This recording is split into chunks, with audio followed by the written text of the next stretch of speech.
Chocolate ফ্লেভারের cake decoration share করছি। আসসালামু আলাইকুম এভরিওয়ান। যে যেখান থেকে ভিডিওটি দেখছেন আশা করি সবাই আল্লাহর অশেষ রহমতে অনেক অনেক ভালো আছেন ও সুস্থ আছেন। ডেকোরেশন করছি চকলেট ফ্লেভারের কেকটি। আশা করি আপনাদের অনেক ভালো লাগবে। আর ভিডিওটি যদি আপনাদের এতটুকু ভালো লেগে থাকে তাহলে অবশ্যই লাইক, কমেন্ট ও শেয়ার করবেন।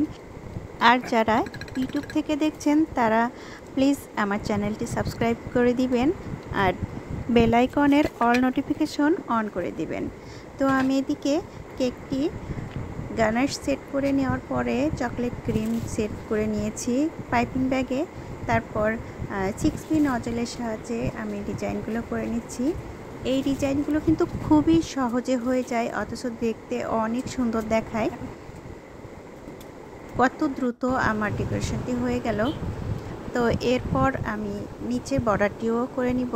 নিচের বর্ডারটি আমি ছোট স্টার নজলের সাহায্যে বর্ডারটা করে দিচ্ছি, যাতে করে আমার কেকটি আরও সৌন্দর্য বেড়ে যায়। আসলে এই বর্ডারটা দেওয়ার কথা একদম ভুলে গেছিলাম। আমার বর্ডারটা দিতে কিন্তু অনেক ভালো লাগে, অথচ এই ভালো লাগার কাজটি আমি ভুলে গেছিলাম। আমি ভেবেছিলাম আর ডেকোরেশনের তেমন খুব বেশি কাজ নাই, কিন্তু পরে গিয়ে দেখি বর্ডারটা দেওয়া হয়নি। তো আবারও ফ্রিজ থেকে কেকটি বের করে নিচের বর্ডারটা দিয়ে নিয়েছি। এরপর রাইট নোটটি লেখা আছে। আর যেহেতু এটা চকলেট ফ্লেভারের কেক সেক্ষেত্রে আমি অনেকগুলো টপার তৈরি করেছি।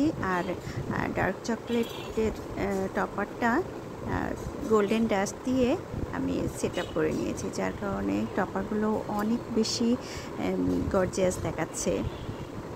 তো একে একে আমি লাভ পিনাটা শেপের টপারগুলো সেট আপ করে নিচ্ছি।